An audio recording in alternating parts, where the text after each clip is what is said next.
2,5 millions de Français sont désormais actifs en bourse. 780 000 personnes ont investi pour la première fois en 2025. Et le chiffre qui m'a scotché dans tout ça, accroche-toi, c'est qu'en 7 ans, l'âge moyen de l'investisseur en ETF est passé de 60 ans à 38 ans. J'ai bien dit de 60 ans à 38 ans en seulement 7 ans. C'est un changement en fait générationnel massif et Reddit est partagé. Certains disent c'est grâce à l'éducation financière. D'autres, c'est la panique face à la retraite et la crise qui va arriver avec. D'autres encore, c'est les influenceurs qui vont mal les orienter. Mais qui a raison dans tout ça? Spoiler, tout le monde. Et c'est justement ça le problème. Aujourd'hui, on décortique ce phénomène. Pourquoi 780 000 nouveaux investisseurs en un an? Pourquoi c'est à la fois une excellente nouvelle et un signal d'alarme? Et surtout, ce que toi tu dois faire si tu fais partie de ces 780 000. C'est parti. 780 000 nouveaux investisseurs en 2025. C'est un tiers du total en seulement une seule année. Pourquoi? Reddit donne 3 réponses et elles sont toutes correctes. Le moteur numéro 1 de cette augmentation phénoménale, c'est la peur de la retraite. Reddit dit c'est la panique face à la chute du pouvoir d'achat et le sentiment qu'on n'aura pas de retraite. 38 upvotes sur le commentaire, c'est le plus lucide du thread. Et les chiffres le confirment. Le COR, ou Conseil d'orientation des retraites, prévoit un déficit de 12 à 15 milliards d'euros par an dès 2030 pour la retraite. Le ratio actif retraité passe de 1,7 en 2023 à potentiellement seulement 1,3 en 2040. Traduction, pour chaque retraité, il y aura 1,3 actifs qui cotisent au lieu de 1,7 qui était déjà faible. Les jeunes le sentent en fait, ils ne le lisent pas que dans les rapports du corps, ils le sentent quand leur grand-père touche 2500 € de retraite et qu'eux ne savent même pas s'ils en ont une en fait. Alors ils investissent, ils démarrent, c'est les premières générations qui le font massivement, ils ne le font pas par passion mais par survie. Moteur numéro 2, c'est l'accès simplifié. Il y a 10 ans, ouvrir un PEA prenait 2 semaines, il fallait aller en agence, remplir des papiers, convaincre un conseiller que tu savais ce que tu faisais. Et là maintenant, aujourd'hui, 5 minutes sur ton téléphone. Boursorama, Fortuneo, Trade Republic, Bourse Direct. Et seulement avec 10 €, c'est suffisant pour commencer. Là, il y a une vraie démocratisation de l'investissement. Le plan épargne de Boursobank permet de démarrer un DCA automatique à partir de 10 € par mois. DCA, c'est-à-dire investissement programmé tous les mois, tous les trimestres. L'âge moyen est passé de 60 ans à 38 ans parce que la barrière d'entrée a disparu. Moteur numéro 3, les influenceurs, avec les bons et les mauvais. Un commentaire Reddit dit également c'est dû aux influenceurs qui vont mal les orienter. Et ça, c'est nuancé. Les bons créateurs de contenu finance ont démocratisé des concepts comme le PEA, le DCA, les ETF, des choses que personne n'enseignait à l'école. Mais les mauvais, c'est deviens millionnaire en 90 jours. Je pense que tu as déjà dû voir ça. Ce crypto va faire x100, donc investis tout de suite dessus. Trading avec seulement 500 €. Et là, les 780 000 nouveaux investisseurs se divisent encore en 2 groupes. Ceux qui ont compris les fondamentaux et ceux qui vont se brûler tout simplement les ailes. La question pour toi, c'est dans quel groupe tu es?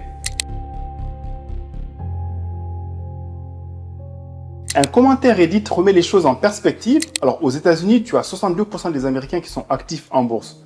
62%. En France, 2,5 millions sur environ 68 millions d'habitants, ça fait à peine 3,7%. Donc là, tu as 3,7% contre 62%. Même en comptant l'épargne retraite collective, les PERCO, article 83, PER, la France est très loin derrière. Pourquoi?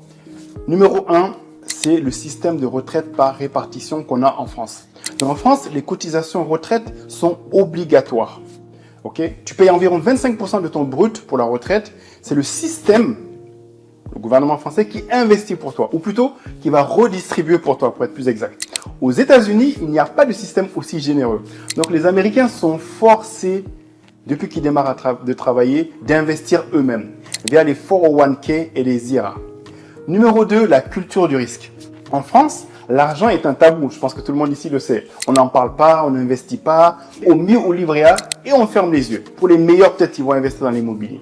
Alors qu'aux États-Unis, ton grand-père t'ouvre un compte broker à ta naissance. L'investissement là-bas, c'est culturel. Numéro 3, la fiscalité.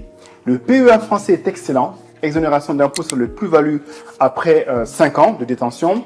Mais combien de Français connaissent le PEA? Le fait qu'on soit passé de 1,7 million à 2,5 millions d'investisseurs actifs est vraiment encourageant. Je me rappelle encore dans les années 2015 quand je prêchais un petit peu dans le vide, dans mon entourage. Mais là, on est à 3,7%. Les États-Unis, eux, sont à 62%. Il reste donc 96% des Français qui n'investissent pas en bourse. La vraie question, c'est est-ce que les 780 000 nouveaux investisseurs font les choses correctement? Si tu fais partie des 780 000 qui ont commencé en 2025, ou si tu n'as pas encore commencé, voici le kit de survie. Donc, étape numéro 1, le fonds d'urgence d'abord. Avant d'investir un seul euro en bourse, tu dois avoir 3 à 6 mois de dépenses sur un livret A. Ok? Donc, par exemple, si tu gagnes 2500 euros net et que tes charges essentielles font 1800 euros par mois, ton fonds d'urgence minimum, c'est 5400 euros. Tant que tu n'as pas ça, n'investis pas en fait. Parce que la bourse, c'est du long terme. Si tu as besoin de retirer dans 3 mois parce que ta voiture tombe en panne ou que tu as un souci, tu retires au pire moment. Et ce n'est pas du tout ce qu'il faut faire. Donc tout ce qu'on voit ici, c'est à but éducatif. C'est vraiment pas du conseil en investissement. C'est juste pour qu'on puisse analyser ensemble ce qui est intéressant. Étape numéro 2, ouvre un PEA. Pas un CTO, compte titre, un PEA. Le PEA, en fait, c'est le meilleur outil fiscal pour investir en bourse en France. Après 5 ans, tes plus-values sont exonérées d'impôts sur le revenu. Tu ne payes que les prélèvements sociaux de 17,2%, même si tu mets 100 euros dessus. Le compteur fiscal démarre à l'ouverture. Chaque mois d'attente, c'est un mois perdu. C'est pour ça qu'on te dit de prendre date, donc d'ouvrir tout de suite. Étape numéro 3, un ETF World. Point. Si tu débutes, n'achète pas en fait d'actions individuelles, ce qu'on appelle le stock picking. N'achète pas de crypto, n'achète pas le bon tuyau de ton collègue. Achète un ETF MSCI World. C'est un panier de 1500 entreprises dans 23 pays développés, un peu comme une playlist des meilleures musiques. Et là, les entreprises, tu as Apple, Microsoft, LVMH, Toyota, Nestlé, tout est dedans. Rendement historique moyen, c'est 8,4% par an sur les 20 dernières années. Tu bats 85% des gérants professionnels sans rien faire. Bien sûr, les performances passées ne présagent pas de performances futures, mais ça donne une idée. ETF éligible PEA, tu vas pouvoir voir ça dans ton application. Étape numéro 4, automatise. Virement automatique le jour de ta paye. 200 euros, 300 euros, 400 euros, ce que tu peux, chaque mois sans y penser. Jour de paye, virement. C'est le DCA, Dollar Cost Averaging. Tu achètes quand c'est haut et quand c'est bas. Tu lisses le risque en fait. Tu ne paniques jamais. Étape 5, ne touche à rien. Je répète, ne touche à rien. Horizon minimum, c'est 8 à 10 ans, idéalement 15 à 20 ans. Le marché va baisser, c'est garanti. Il a baissé de 34% en mars 2020, de 18% en 2022. À chaque fois, il est remonté encore plus haut. Si tu paniques et tu vends au creux, tu transformes en fait une perte virtuelle en perte réelle. Le secret, c'est de ne pas regarder ton portefeuille plus d'une fois par trimestre. 780 000 nouveaux investisseurs. Le problème, c'est que parmi ces 780 000, beaucoup font faire les mêmes erreurs. Et Reddit les anticipe déjà. On peut le voir dans les commentaires. Le premier commentaire dit, on voit déjà beaucoup de gens qui vont chez Trade Republic, alors qu'on n'arrête pas de parler négativement de ce broker ici. C'est vrai que Trade Republic a eu des controverses, mais le vrai problème n'est pas le broker. Le vrai problème, c'est le comportement. Piège numéro 1, confondre investir et trader. Alors, investir, c'est acheter et garder longtemps. Trader, c'est acheter et vendre tous les jours. C'est le métier des professionnels. 95% des traders particuliers perdent de l'argent. L'AMF l'a documenté. Si tu ouvres ton appli 10 fois par jour pour regarder le cours de ton ETF, tu ne fais pas de l'investissement, tu fais de l'angoisse financière. Piège numéro 2, suivre les influenceurs crypto trading. Alors, cette crypto va faire x100. Tu as déjà dû entendre parler de ça. Copy trading, je gagne 15% par mois, ce qui est énorme et quasiment impossible. Le secret des riches que les banques cachent. Si quelqu'un te promet des rendements garantis, c'est que c'est une arnaque. Toujours. L'AMF tient une liste des sites non autorisés. Vérifie-la avant d'investir, pour être tranquille. Piège numéro 3, investir sans fonds d'urgence. Je me répète, mais c'est l'erreur numéro 1 en fait. Si tu investis ton dernier euro et que tu as un imprévu, tu es obligé de vendre. Et tu vas vendre au pire moment. Et en plus, tu vas arrêter l'avantage des intérêts composés. Piège numéro 4, vouloir aller trop vite. C'est une course de fond et pas une course de vitesse. J'ai mis 10 cas d'un coup et le marché a baissé de 8%. J'ai perdu 800 euros, je retire tout. C'est la panique du débutant. Moins 8% sur le portefeuille long terme, c'est normal en fait. Si tu ne supportes pas de voir moins 8%, commence plus petit. 100 euros par mois. Habitue-toi à la volatilité des marchés boursiers, puis augmente progressivement.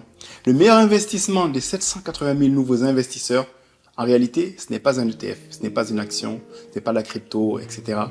C'est leur éducation financière. Et c'est exactement ce qu'on voit sur cette chaîne. Donc abonnez-vous en masse d'ailleurs. Comprendre ce qu'ils achètent, pourquoi ils l'achètent et combien de temps ils doivent garder. Tout le reste va en découler.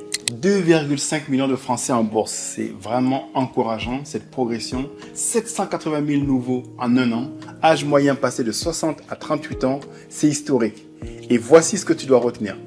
1. Ce n'est pas un effet de mode, c'est une nécessité. Et c'est une des meilleures raisons. La retraite par répartition ne suffira plus. Les jeunes dont on fait partie le savent. Investir, en fait, c'est plus un luxe de riche, c'est une compétence de survie financière. Numéro 2, la France est à 3,7%, les USA sont à 62%. On a 96% encore du chemin à parcourir. C'est à la fois un retard et une opportunité pour ceux qui savent la saisir. Si toi tu commences maintenant, tu fais déjà partie de l'élite des 3,7%. 780 000 débutants égale 780 000 erreurs potentielles. Si tu fais partie de ces 780 000, la meilleure chose que tu puisses faire n'est pas de trouver le meilleur ETF, c'est de comprendre les bases en investissement. Fonds d'urgence, PEA, ETF World, DCA, Horizon long terme, 5 concepts, c'est tout pour démarrer. Et si tu veux savoir exactement par où commencer avec tes chiffres, fais ton diagnostic gratuit avec Jama, jama.co, lien dans la description, et dis-moi en commentaire, est-ce que tu fais plutôt partie des 2,5 millions ou des 96% qui hésitent encore? Comme d'habitude, abonne-toi, like et on se retrouve la prochaine fois. Merci encore pour votre attention. Et comme d'habitude, tout le monde peut et doit devenir un investisseur.